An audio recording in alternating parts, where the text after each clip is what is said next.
한 해를 마무리하는 12월, 라디오 서울과 함께 마음까지 따뜻한 겨울 보내세요. 강혜신의 오늘의 미국.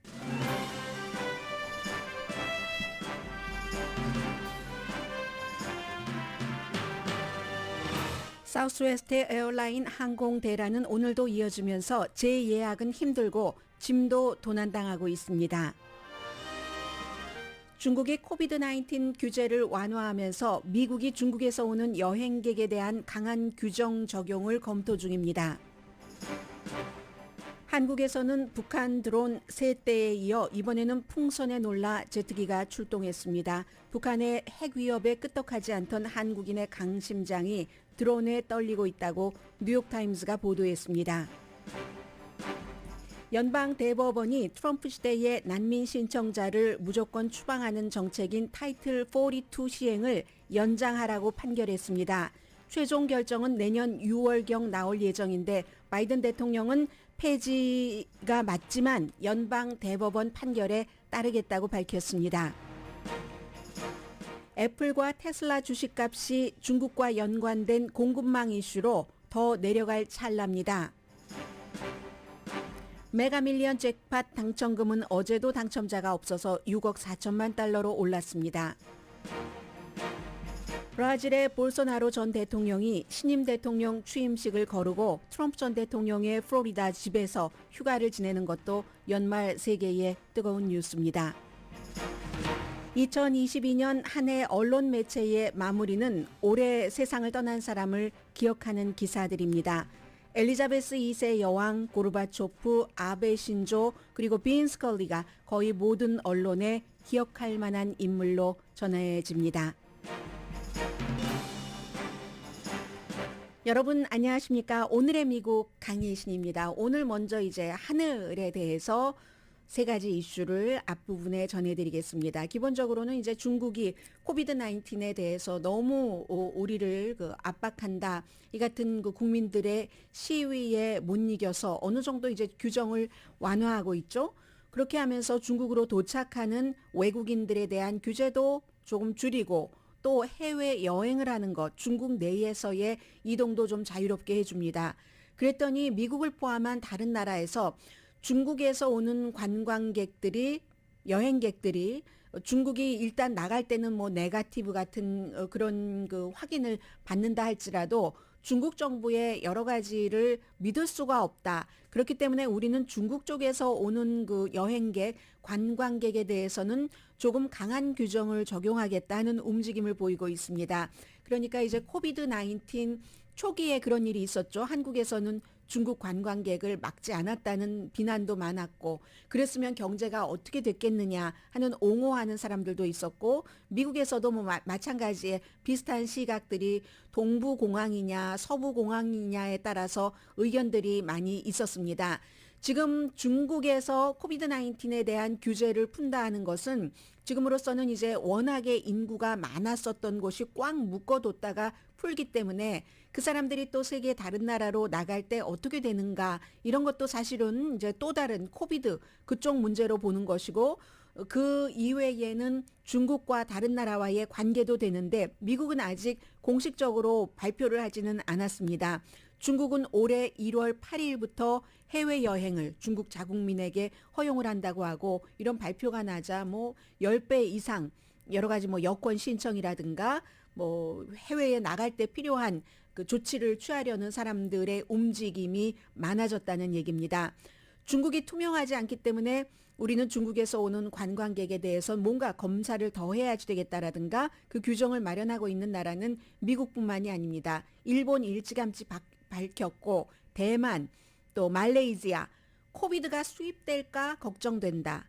중국으로부터 중국의 네거티브 테스트, 음성 테스트 믿을 수 없다. 이런 얘기들을 하고 있고요. 일본, 대만, 말레이시아입니다. 인도도 마찬가지로 중국에 대해서는 좀 중국에서 오는 관광객에 대해서는 우리가 좀 규제를 강화하겠다라고 했는데 인도는 중국 정부가 중국인들의 해외 여행을 조금 편안하게 풀어준다. 이 같은 발표를 하기 전부터 이미 인도의 그 입장은 그렇게 정해졌습니다. 그 다음은 이제 유럽인데 독일이나 영국도 좀 모니터를 하겠다. 아직까지 뭐 중국에서 오는 관광객들은 특별히 다른 나라에서 오는 사람들과 달리 취급하겠다고 발표를 한 것은 아니지만 검토를 하겠다 하는 것이고, 중국은 뭐 최근에 하루에 한 4천 케이스 정도 나오고 사망자는 몇 명이다라고 얘기하는데, 이걸 믿는 국가나 믿는 사람들이 중국 밖에서는 별로 없다는 얘기가 되고요. 만약에 중국 사람들이 해외 여행 자유 이런 것들을 통해서 움직이기 시작한다면 가장 많이 가는 곳은 마카오입니다. 중국의 뭐 오랜 마치 그 엔터테인먼트처럼 하는 뭐 도박 문화와도 연관이 있는 거죠. 홍콩도 많이 가고, 일본, 그 다음에 이제 태국, 한국 이런 나라가 중국 사람들이 많이 가는 곳이고, 10배 정도는 이제 지금보다 중국 사람들이 들어가는 것이 늘어날 것이다라고 예상들을 하고 있습니다. 미국은 뭐 아직까지는 그 해외에서 오는 그런 그 여행객들에게 백신 접종 그 요구를 하고 있고요. 질병통제국은 백신 접종뿐만이 아니라 그 질병통제국 지금 웹사이트에 들어가 보시더라도 테스트 결과를 그 네거티브 테스트 그 결과를 가지고 미국에 입국할 것을 권고합니다. 그러나 이것은 권고지 어떠한 법적인 규정이 있는 건 아닙니다. 그런데 미국이 과연 최종적으로 중국에 대해서만 어떤 강한 규제를 하는가, 여기에 대한 또 중국 반응은 어떤가, 이건 이제 코비드라는 것, 지금 뭐 일본이나 대만이나 이런 나라들이 걱정하는 것처럼 미국에 다시 중국으로부터 코비드가 수입이 되는가, 이런 걱정도 있지만 미국과 중국과의 관계도 연관되는 문제입니다. 이게 첫 번째 하늘길이었고, 두 번째의 하늘길은 지금 사우스웨스트 에어라인은 이번 주말까지는 로스앤젤레스, 뭐 샌디에고 공항에서 완전히 모든 일을 중지를 했고요. 뭐 버뱅크 공항도 마찬가지고, 왜 다른 그 항공사들은 괜찮은데 많이 그 회복을 하고 있는데 날씨 악천후 때문에 이런 여러 가지 비행 스케줄이라든가 연착 같은 것이 정상적으로 돌아가고 있는데 사우스웨스트 에어라인만 그러느냐, 뭐 여러 가지 얘기를 많이 갖다 붙이죠. 물론 날씨도 하나의 이유이긴 합니다만은 그 복잡하게 사우스웨스트 에어라인이 얘기하는 것을 한마디로 줄이면은 비용 절감입니다. 팬데믹 때 어땠습니까? 사람들이 여행을 할 수도 없었고 여행을 가려고 하는 그 꽉 막힌 공간에서 다른 사람과 숨을 쉬려고 하는 사람들도 없었고, 처음에는 아예 비행기를 띄우지도 않았고요. 그러니까 항공사는 자연스럽게 많은 직원들을 해고를 했습니다. 그리고 코비드 19이 어느 정도 미국에서 컨트롤할 수 있게 되면서 사람들도 더 이상은 못 참겠다 하는 마음과 딱 물려서 여행객들이 막 늘어났을 때 재고용을 하기 시작했죠. 그런데 동시에 재고용한 것뿐만이 아니라 사우스웨스트 에어라인은 18군데 지역에 운항 스케줄을 확대를 했습니다. 그러니까 이걸 못 따라간 겁니다.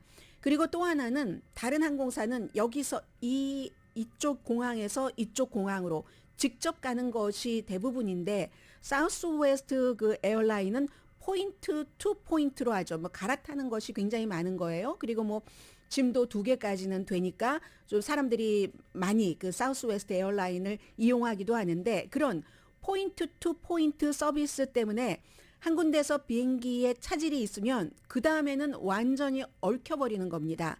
그리고 스텝들, 조정사, 또 크루, 비행기도 없고 크루도 없기 때문에 도미노처럼 확 무너져 버리기 때문에 이제 사람과 비행기의 여유분이 다른 항공사에 비해서 훨씬 모자라고, 이런 그 이착륙 스케줄도 다른 항공사에 비해서는 조금 복잡하게 돼 있는 게 사우스웨스트 에어라인이 지금 도미노처럼 무너지고 있는 겁니다.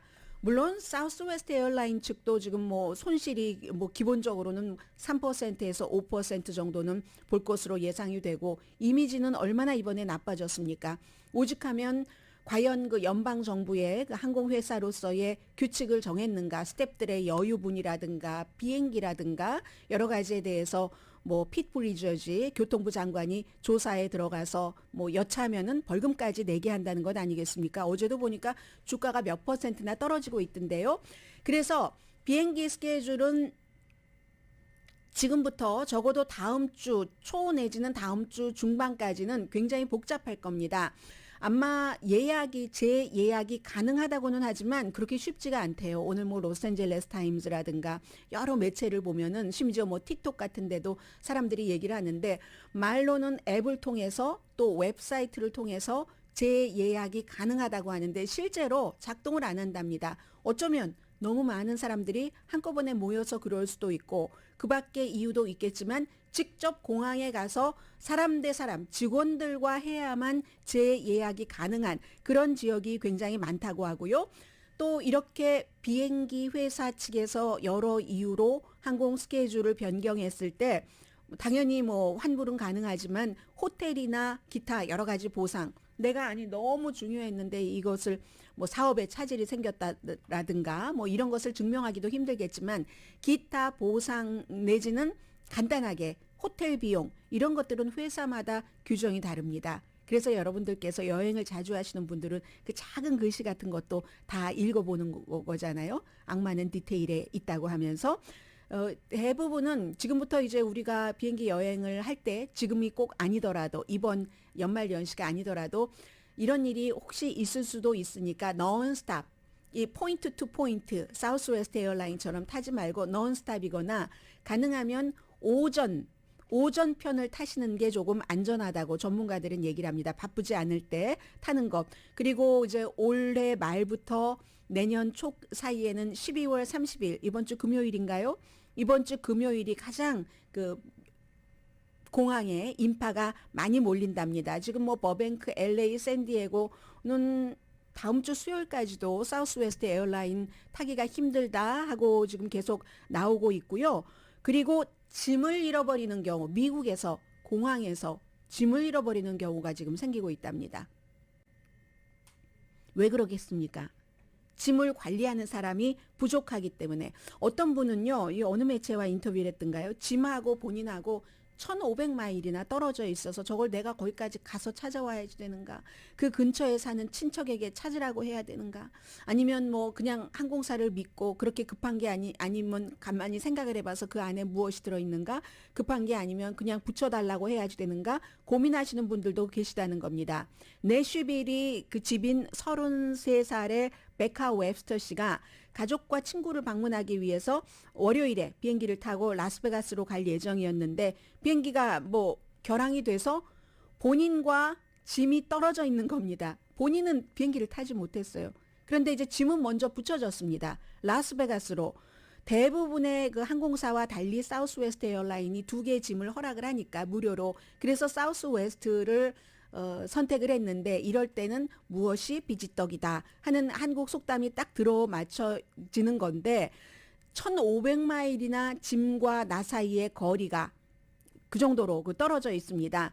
그래서 이제 수화물을 제대로 챙길 수 있는 사람도 부족하고 하니까 일반 스태프도 부족한데 항공사 직원과 이 일반 사람들 그 여행객들 사이에 아주 뭐 긴장들도 있고 승객이 지금 화를 많이 내고 있다고 하고요. 점점 이제 뭐 그 화를 내는 그게 이제 심해지는 거죠. 왜냐하면 어떤 분들은 그 안에 아주 중요한 꼭 내가 복용을 해야지 되는 약이 들어있는 분들도 얼마나 많겠습니까? 그래서 이제 또 항공사에서는 이거 짐 안전하게 있습니다 하는 것을 알려주려고 이렇게 전화번호 같은 거 적은 것으로 그 전화도 해주고 한다고 하는데 그러니까 여러분들께서 앞으로 여행을 하실 때 뭐 이거 뭐 짐이 없어지는 적이 한 번도 없는데 하고 대강 적고 주소도 대강 적고 뭐 전화번호도 어떤 땐 빠뜨리고 이러지 마시고 항상 만일의 사태에 보험을 들어두면 아무 일이 없잖아요. 보험을 안 들었을 때 꼭 무슨 일이 생기니까 이번을 계기로 우리가 이제 이런 것들도 다음에 여행할 때 대비해야지 되겠다. 물론 지금 여행 가실 계획이 있으셨던 분들 공항에 나갔다가 황당하게 돌아오시는 분들은 정말로 아주 큰 그런 느낌을 가지시겠지만 일반인들도 이런 때 이제 다 같이 배우고 하는 거죠. 세 번째 하늘길입니다. 이건 이제 간단하게 전해드리겠습니다. 어제 말씀드렸던 것처럼 하루 이틀 사흘 사이에 북한의 드론이 5대가 와서 5대 모두 무사히 어제도 제가 한국의 방송을 들어보니까 뭐 한 대는 갔지만 넉 대는 어디에 있는지 모른다라고 하는데 해외 언론은 전부 5대 모두가 북한으로 안전하게 북한 측으로 보면은 성공했다. 임무를 마치고 뭐 사진도 찍었겠죠. 돌아갔다라고 보도를 합니다. 그랬고 이제 이틀째에는 3대가 있어서 이제 그런 것에 대해서 우리가 그 격추시키지 못한 것에 대해서 군 당국이 뭐 사과도 했고 뭐 윤석열 대통령이 뭐 사과하고 앞으로 잘하겠다 하고 전 정부를 비난한 것도 있었고 그리고 나서 또 풍선 때문에도 또 일이 있었다는 겁니다. 그랬더니 오늘 뉴욕타임스가 보도하기를 한국의 강한 신경이 북한 드론에 의해서 떨리고 있다. 5대의 드론이 추격되지 않고 모두 성공적으로 북한으로 돌아간 다음에 이런 일이 있는데 워싱턴과 서울이 올해 초부터 북한의 아주 그 세련된 핵기술, 핵 위협에 대해서 얼마나 경고를 했는데 그때마다 한국의 친척에게 전화 걸어보면 뭐 여기 아무렇지도 않아. 미국이나 무슨 요즘에 여러 가지 폭력적으로 위험하다고 하는데 당신들이나 잘 지내셔요. 이런 얘기 많이 들으셨을 겁니다. 그렇게 별로 관심을 주지 않고 익숙해졌다는 거죠. 그냥 북한이 관심을 받기 위해서 미사일 발사를 하는가 보다. 그랬던 사람들이 서울의 뭐 북쪽에 서쪽에 뭐 자동차로 1시간 가면 있을 그럴 곳에 드론이 다녔다고 하고 5시간이나 추격을 했는데도 격추시키지 못했다고 하니까 그때는 떨기 시작한다는 겁니다.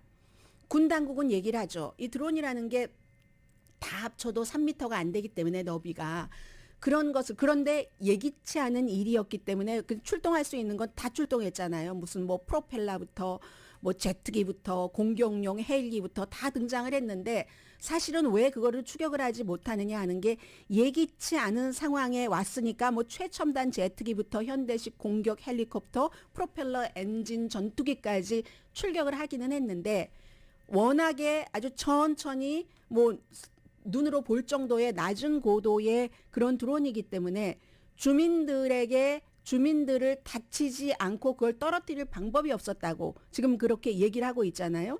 근데 이제 이게 뉴욕타임스도 지적한 것처럼 처음이 아니다. 2014년에도 그랬고 2017년에도 그랬는데도 그 뒤에도 이제 심각한 일이 많이 있었죠. 뭐 해군이 교전도 있었고 뭐 기타 등등 많은 일들이 있었는데 북한은 핵무기도 있지만 이 드론 같은 건 얼마나 돈이 안 들어요. 이 돈이 안 드는 이 드론을 밀수를 해간답니다. 미제와 중국제를 밀수를 해서 이렇게 잘 만들고 개발을 해서 지금 뭐 최대한 1,000개 정도는 가지고 있지 않을까라고 생각을 하고 있고 한국은 북한에 대해서 재래식 무기의 힘 같은 것 굉장히 강력하지만 이렇게 조잡하면 조잡하다고도 할 수 있는 이런 낮은 단계의 드론 정도를 어떻게 하지 못하는 지금 그 실력은 배양하지 않은 겁니다. 2014년부터 2022년 현재까지. 그리고 이제 북한은 막 밤에도 드론을 띄우기도 하고 이런 일 해서 박근혜, 문재인, 윤석열 정부에 올 때까지 예전에 뭐 성주 그 사드 그쪽 지역에까지 가서 그때는 발견도 못했잖아요. 땅에 떨어져 있는 거 나중에 알아서 그랬는데 그런 일이 있었음에도 아직 이렇게 안 됐다는 거죠. 그리고는 어제 그 청와대에서도 얘기를 했죠. 지금 그 같은 드론은 예를 들어 날아가는 그 파리에 포병을 배치하는 것과 마찬가지로 추격을 하기가 힘들었다. 뭐 이런 얘기를 하고 있고요. 아무튼 그 사이에 김정은 위원장은 굉장히 고도의 핵 개발부터 아주 저급한 그런 드론까지를 동시에 하고 있고 한국은 핵은 없죠. 최고는 없죠. 그러나 최저보다는 높은 단계의 군사력을 갖고 있고 이번에는 분명히 한국이 진 거죠. 졌는데 이제 이러한 군사 대응에 있어서 아무튼 한국 사람들이 그동안 핵무기에도 하나도 놀라지 않다가 이번에는 뭐 샛대를 보고도 놀라고 풍선을 보고도 놀라고 드론을 보고도 놀라더라 하는 그 하늘길에서의 소동에 대해서 뉴욕타임스가 보도했습니다.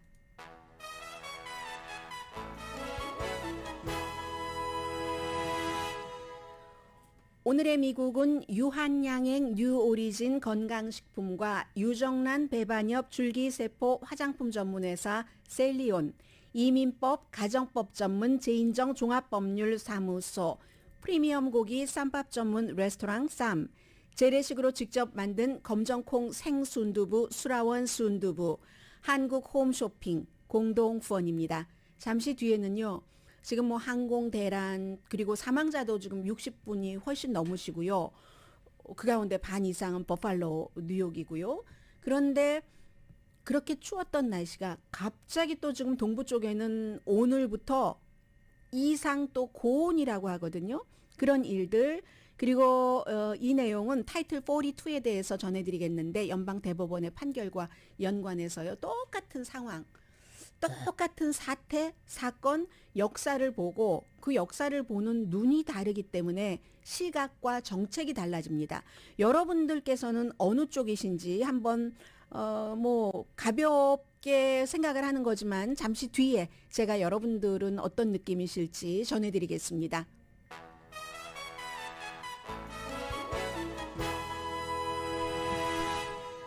라디오 서울 방송 오늘의 미국 듣고 계십니다. 네, 날씨가 따뜻해진다고 하는데 로스앤젤레스 어제 비가 많이 와서 저는 물을 안 줘도 되는 화초가 있어서 아주 즐거웠고요. 저보다는 화초가 더 좋아했었겠죠. 이번에는 아무튼 극적인 워밍업을 날씨가 해서 하늘이 해서 드라마틱하게 따뜻하다입니다. 필라델피아가요. 뭐 낮 최고 기온이 18도까지밖에 안 올라갔었다고 하거든요. 시카고도 어제는 낮 최고 기온이 20도였다고 하는데 로스앤젤레스 인근에서는 20도인 적은 없어요. 제가 새벽에 나올 때도 아무리 겨울에 낮어야 40도대이지 30도대까지 가는 것을 못 봤거든요. 거의 새벽에도 뭐 50도대 뭐 이 정도는 되는데 시카고 20도였는데 수요일에는 오늘은 40도로 그러면 하루 사이에 20도가 오르는 거랍니다. 그리고 노말 날씨보다도 평균 예년의 기온에 비해서도 지금 10도 정도 높아진다는 거고요. 그러니까 기본적으로는 뭐 필라델피아, 시카고 저쪽 동부 쪽에 아주 그 정말 밤 사이클론 겨울 폭풍 때문에 항공 대란이 있었는데 그런 것에서는 조금 이제 그 피할 수는 있다는 얘기가 되고요. 이 날씨 자체가 우리가 제트기류라고 하잖아요. 고기압이 있고 저기압이 있고 그 중간에 이 제트기류는 서쪽에서부터 이제 쭉 좀 강하게 동쪽으로 이렇게 미국을 따지자 보면 중간 허리보다는 약간 높은 쪽으로 쫙 가는 그 제트기류 너무 잘 알고 있잖아요. 우리가 뭐 한국과 미국 비행기를 타고 왔다 갔다 할 때 그 제트기류 때문에 이게 지금 뭐 이 따뜻한 공기가 멕시코만에서 5대5 북쪽으로 지금까지는 이 지난 며칠 동안 굉장히 폭설이 내리고 했었던 곳이잖아요. 그래서 날씨가 따뜻해진답니다. 달라스도 낮 최고 기온이 70도 정도는 된다고 하니까 뉴욕주의 이제 새해도 지금까지와는 달리 조금 따뜻해질 수는 있다고 하는데 그런데요. 그 기상 예보를 하는 그런 전문가들이 말하는 것을 들어보니까 오늘 현재 이렇게 예보를 하지만 며칠 남았잖아요. 오늘 며칠입니까? 12월 28일 날짜를 꼭 봐야 하나요? 저는 12월 28일인데 28, 29, 30, 31일 이 나흘 사이에 어떠한 그 변동이 있을 수도 있다. 우리가 장담할 수는 없다. 그러나 지난 며칠처럼 그렇게 추운 완전히 집이 전체적으로 뭐 우리가 처마 밑에 고드름만 열린 것이 아니라 집 전체가 고드름 같은 것으로 덮여 있는 이런 추위는 이제 지나갔다 하는 일기예보입니다. 타이틀 42에 대해서 말씀드리겠습니다. 타이틀 42는 정부가 미국에 그 난민 신청을 한다던가 말하자면 난민 신청자라고 부를 수도 있고 불법 체류자라고도 부를 수 있습니다. 불법 이민자가 낫겠네요. 이 경우에는 불법 이민자나 난민 신청을 하려고 오는 사람을 정부의 권한으로 무조건 그 신청조차 하지 못하게 돌려보낼 수 있는 권한이 타이틀 42입니다. 2020년도에 코비드-19 한창 시작이 됐을 때 3월 달에 트럼프 전 대통령이 공공보건 우리가 그쪽에서 오는 사람들 어떻게 코비드에 걸렸는지 안 걸렸는지 알 수가 있는가 하면서 이것을 시행을 했었고 그것이 올해 12월 21일에 끝날 예정이었습니다. 일방적인 그 행정명령이었기 때문에 12월 21일에 끝날 예정이었는데 끝나는 데드라인 이틀 전에 존 로버츠 연방 대법관이 이런 경우는 이제 특별하게 이거 빨리 결정 내려주세요 하는 여러 공화당 주들이 그런 신청을 한 것이기 때문에 존 로버츠 연방 대법원장 한 사람이 판결을 해서 일단 시행을 해. 그것을 시행을 멈추지를 말고 해라고 판결을 내렸습니다. 그리고 어제는 조금 더 길게 일단 더 시행하라고 우리가 그것을 심의를 하겠다고 연방 대법원이 어제 5대 4였습니다. 5대 4로 그러면 타이틀 42가 계속 시행이 되는 것이고 이 42에 대해서 심의를 시작하는 것은 아마 2월 달이나 3월 달경이 돼서 전체적으로 최종적인 결정 42를 코비드도 지났으니까 이건 없애야 된다. 그대로 해라. 여기에 대한 판결은 6월경에 나올 예정이 됩니다. 그러니까 당연히 이제 이 같은 것을 그것 때문에도 미국에 더 들어온 사람이 얼마나 많은데라고 얘기를 한 많은 공화당 정치인들은 어제 그 연방 대법원의 판결을 무척 환영을 하죠. 대표적으로 루이지아나가 지역구인 그 빌 캐시디 공화당 그 상원 의원은 잘했군 잘했어. 그래야지 안 오지라고 얘기를 했습니다. 바이든 대통령은 타이틀 42는 없어져야 되는 게 맞다. 이건 이제 바이든 행정부의 입장이니까요. 그렇지만 연방 대법원에서 판결을 내렸기 때문에 우리는 그 판결에 따라서 계속 타이틀 42를 시행한다. 난민 신청하러 오는 사람들 그리고 아무튼 미국으로 와서 이제 어떻게 지내보려고 하는 그런 사람들을 무조건 돌려보내는 이것을 계속 시행을 하겠다는 얘기입니다. 행정부의 뜻과는 다르지만 최고 법원의 판결을 어길 수는 없는 거예요. 그러면 이제 최고 법원의 판결을 어기는 사람들이 많은데 미국에도 많고 한국에도 많고 하는데 그러한 것은 이게 법 질서라든가 민주주의 기반 자체를 자신들이 오랜 동안 만들어 놓은 제도 자체를 부정하는 것이기 때문에 절대로 이렇게는 안 합니다. 못 합니다. 미국에서. 바이든 대통령이 우리는 나의 그 행정부가 그것도 법으로 만들어진 것이 아니라 트럼프 전 대통령의 행정명령이었는데 그런데도 이건 그냥 연방 대법원의 판결에 따르겠다라고 얘기를 했고 이민에 대해서 관대한 생각을 갖고 계신 분들은요. 그건 근데 그 국제적인 난민법에는 위배가 되는 거다. 모든 난민 신청자들은 내가 이 나라에 난민을 신청할 자격 정도는 적어도 줘야지 된다는 겁니다. 지금은 근데 코비드 19을 이유로 해서 타이틀 42는 그 자격조차 안 주고 그냥 쫓아버리는 거잖아요. 멕시코 국경까지 오면 미국에 발을 들이지 못하게 쫓아버리는 그런 건데 그래서 이제 이민 운동가들은 그런 얘기를 하고 영국의 BBC 방송이 티와나와 미국의 국경에 있는 한 분을 인터뷰를 했습니다. 뭐 이름까지 제가 말씀드릴 필요는 없겠죠. 완전히 심장이 깨져버리는 것 같다. 어떻게 해야 될지 모르겠다. 가족이 누군가 그리고 그런 분들 가운데서는 그 미국의 연고자가 있는 사람들이 많죠. 그래야 이제 난민 신청을 하고 할 때 받아들여지기도 쉽고 그리고 이 미국에 들어오기도 힘들지만 이미 미국까지 오기 전에 멕시코 또 멕시코의 남쪽에서 너무 많은 것을 거치고 온 겁니다. 자연과의 싸움 그리고 무슨 인신매매단과의 싸움 불황배들과의 싸움을 거치고 이제는 하는데 이제 이런 일들이 어저께 딱 있은 것이고요. 그리고 그래서 여기서 이제 두 가지를 봐야지 되는 거죠. 첫 번째는 연방 대법원이 결국은 심의를 해서 이 결론을 6월 달에 어떻게 내릴까. 그리고 두 번째는 같은 장면을 보고도 생각이 다르니까 정책이 달라지는 겁니다. 그리고 그 같은 정책은 언제나 여론을 어느 정도는 반영을 하죠. 여론을 반영하지 않는 정책도 있습니다. 왜냐하면 정책 입안자들이 이건 여론들이 아직 파악을 못해서 그렇지 너무 중요해하면 밀어붙일 수도 있지만 거의 모든 정치인들은 여론을 먹고 본인들이 살아가기 때문에 여론을 어느 정도는 반영을 합니다. 예를 들어 텍사스 엘파소의 시장 같은 경우 오스칼 리저 이분은 민주당입니다. 시장이 민주당이냐 공화당이냐에 따라서도 상당히 차이가 있죠. 그런 분들께 동정심을 느끼는 겁니다. 그 사람들은 미국에 와서 난민 신청을 하려고 하는 사람들 그런 사람들은 자신의 삶을 인생을 더 이렇게 사는 건 인간이 아니야 하는 그런 최악의 상황에서 삶을 개선하려고 하는 그런 의지밖에는 없다. 만약에 당신이 그분들의 입장이라면 자유를 위해서 왜냐하면 그 나라가 못 먹고 못 살고 폭력이 난무하고 하니까 뭐 정치적으로 억압받는 사람만 뭐 여러 가지 난민 망명 신청을 하는 게 아니잖아요. 일자리를 위해서만이라도 목구멍에 풀칠이라도 하기 위해서 단지 그 이유만으로 미국에 오고 싶을 것이다. 그리고 실제로 와서 문제를 일으키는 사람은 어디에나 있고 문제를 일으키고 저 사람들이 다 범인이야라고 보는 시각이 틀리다는 겁니다. 민주당인 엘파소의 오스카 리저 시장은 폭력과 억압에서부터 벗어나고 아이들에게 먹거리라도 제대로 주려고 오는 사람들이다라고 얘기를 합니다. 그래서 이제 이 엘파소의 시장 같은 분은 그리고 이제 어디 일부 지역에 가면 지금도 텔레비전에 보이네요. 그런 사람들이 많이 모여 있고 하잖아요.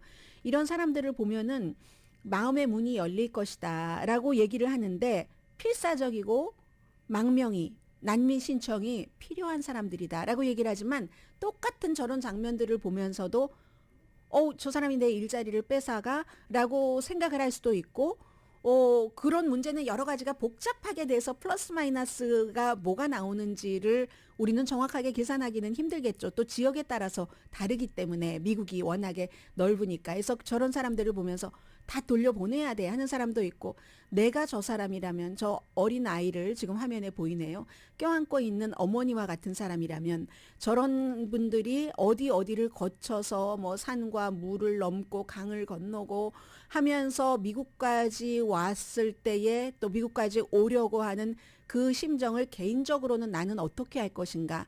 이게 이제 그 일반인들의 그 여론이 여기서 갈리는 것이고 그에 따라서 미국이 그 방향을 정하는 거겠죠.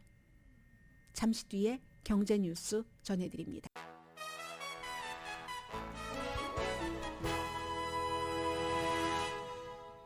라디오 서울 방송 오늘의 미국 듣고 계십니다. 애플과 테슬라 주식 갖고 계시는 한국 분들 굉장히 많으신데요. 다시 한번 또 내려갈 가능성이 있어 보입니다. 중국의 생산 라인 문제인데 코비드-19 시작됐을 때도 공장이 전부 문을 닫아서 그때 한번 힘들었는데 이번에는 코비드-19에 대해서 규제를 중국 정부가 완화하기 때문에 그렇답니다. 그렇게 되는 경우는 1월 말경이 되면은 전부 공장에서 일하던 사람들이 고향으로 돌아가고 2월 말 전까지는 공급망이 회복이 되지 않는다는 거거든요. 그래서 애플 주식값은 2021년 6월 달에 그 이후에 지금 최저고 테슬라는 2021년 11월 그 고점에서 뭐 어제 73%가 내려갔다 69% 뭐 이런 식으로 왔다 갔다 지금 한 70% 정도가 내려갔는데 테슬라는 카테고리 5 정도의 폭풍이나 마찬가지입니다. 그래서 테슬라가 하락하니까 뭐 S&P 500에 뭐 같이 있는 그 10대 기업에서 또 주가가 많이 내려오기도 했는데 얼마나 아이러니입니까? 처음에는 그래서 그리고 지금은 코비드-19을 푼다고 하니까 사람들이 일할 사람이 없어서 이게 공급망 문제를 또 겪게 된다는 겁니다. 그 이외에도 투자가들은 뭐 금리 인상이라든가 우크라이나 전쟁도 보죠. 세계적으로 경제가 둔화되는 이런 것들도 걱정을 하기 때문에 투자하는 데는 조심할 수밖에 없고 아무튼 테슬라와 애플의 경우는 중국에서 4주일 내지 6주일 정도 일손이 모자랄 수 있다. 매출이 감소할 수밖에 없고 그에 따라서 이제 주식값도 영향을 받을 수밖에 없다. 그러니까 그런데 이런 모든 것들은 또 회복되니까 급히 돈이 필요하시지 않은 분이라면 알고 계시면 조금 마음이 편하실 것 같고요. 그리고 메가밀리언 잭팟은 어제도 당첨자가 없어서 6억 4천만 달러로 올라서 항상 제가 이 내용은 왜 어제 오늘 전해드리냐면 지금 연말을 마무리하고 있잖아요. 마지막에 12월 30일 금요일에 발표가 된답니다. 지난 20년 사이에 6번째로 큰 액수라고 하고 브라질의 볼소나로 전 대통령이 선거에서 졌습니다. 지고 나서 이거 뭐 딱히 진 것을 인정한 것도 아니고 인정 안 한 것도 아니고 하더니 취임식을 거르고 플로리다주의 트럼프 전 대통령의 마랄라고 별장에서 새해의 휴가를 지낸답니다. 이게 세계에서 보도를 하고 있는데 약간 트럼프 전 대통령과 닮은 꼴이기도 하고요. 그리고 그 국가를 상징하는 거잖아요. 그 국가에서 내가 일단 선거에서 졌는데 다음 취임을 하는 그 대통령 취임식에 참석을 하네요. 이 정상 국가의 행태는 아니죠. 트럼프 전 대통령처럼 새벽에 비행기 타고 플로리다주로 갔잖아요. 루이스 이나시오 룰라 다 실바. 지금 더군다나 새로운 전에도 대통령이었고 다시 대통령 자리를 찾은 실바 대통령의 취임식이 어떠한 그 폭력으로 얼룩질 것이다 하는 위험도 있고 실제로 어떤 사람이 폭탄과 연관해서 체포가 돼서 지금 조사를 받고 있는데 신임 국방장관이 하는 얘기를 들어보면 이게 단독 범행이 아니라 배후가 있다 이런 얘기를 하는 상황에서 전 대통령은 수수께끼 같은 얘기를 많이 하고는 트럼프 전 대통령 집으로 온다는 겁니다. 내가 가는 곳을 결정하는 것은 바로 여러분입니다. 군대가 가는 길을 결정하는 사람도 여러분입니다. 이거 뭐 쿠데타 하라는 얘기예요? 뭐예요? 아무튼 테러리스트의 표적이 룰라 새로운 대통령 취임식이라고 하는데 전임 대통령은 군대가 가는 길을 결정하는 것이 바로 국민이다. 내가 가는 곳을 결정하는 것도 군인이다라는 말을 하고는 트럼프 전 대통령 집으로 온다는 겁니다. 그래서 이제 법무장관과 수사팀은 이 외로운 늑대가 한 게 아니다. 그 뭐 뭔가 음모가 있어서 체포된 사람 아무튼 그런 것. 그리고 이제 볼소나로 대통령과 트럼프 전 대통령은 여러 가지가 비슷한 게 많고 코비드 19에 대한 대처라든가 그런 모든 것들에서 뭐 거의 뭐 해외 토픽감 내지는 그것을 넘어서 브라질이라는 국가의 국격이 많이 떨어지는 그런 뉴스로 되고요. 잠시 뒤에 제가 이번 섹션 조금 짧게 했습니다. 잠시 뒤에 여러분들께 꼭 들려드릴 것이 있어서요. 시간을 가능한 한 지금부터 맞춰보겠습니다.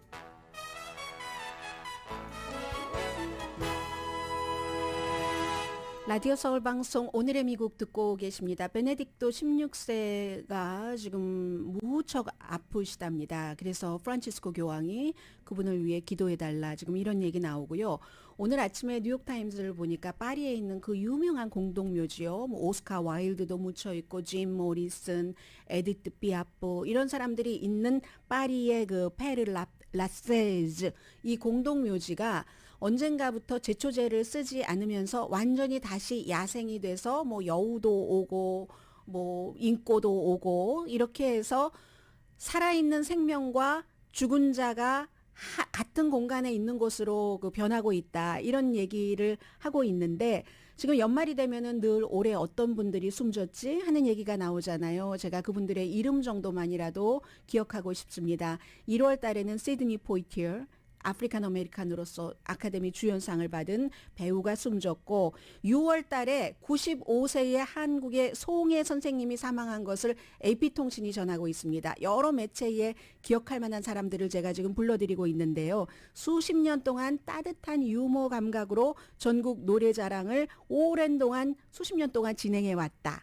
7월 달에 아베 신조, 8월 달에 올리비아 뉴튼 존, 빈 스컬리 설명이 필요 없는 그리고 이세이 미야케 주름 있는 그 디자이너 옷 만들고 스티브 잡스의 터들넥 만든 미하일 고르바초프도 91세로 8월 달에 숨졌고 9월 달에 엘리자베스 2세 장루 고다르 감독 케네스 스타 전 그 빌 클린턴 전 대통령의 특별 검사였던 10월 달에 제리 리 루이스 락앤롤의 황제라고 불렸던 그리고 안토니오 이노키 79세로 세상을 떠났습니다. 뭐 레슬링도 했지만 이분은 정치인도 했고 일본에서 나중에는 그 무하메드 알리하고 격투기 같은 것도 했었던 그리고 그 무하메드 알리의 것을 보고 락키가 실베스타 스탈론이 이제 시나리오를 썼다고 하잖아요. 11월 달에는 장쩌민 96세로 숨졌고 이분은 천안문 사태 때는 무력 진압을 해서 정권을 잡았지만 그 뒤에는 아주 특히 그 10년 동안의 중국의 눈부신 경제 성장을 이끌었던 폭발적인 중국을 좀 고립에서 벗어나게 했고 그런 분들이 이제 숨졌다 하는 것이고요. 그리고 나서 11월 달에 숨진 또 한 분을 소개를 해드리자면 이분은 많은 한국 분들은 모르실 거예요. 뉴욕타임스가 특히 강조를 했는데 79세로 위대한 쿠바의 음악가입니다. 피델 카스트로 혁명기에 태어나서 뭐 좀 말 안 듣는다 해서 군대 비슷한 데도 갔고 음유 시인이죠. 결국은 스페인에서 망명하다가 암으로 세상을 그 떠났는데 정말로 그 누에바 깐시온 그 첫 번째 부인 이름을 따서 이런 노래도 만들었었죠. 저는 오늘 여기서 인사드립니다. 요란다라는 노래였었거든요. 이제 2022년이 얼마 남지 않았습니다.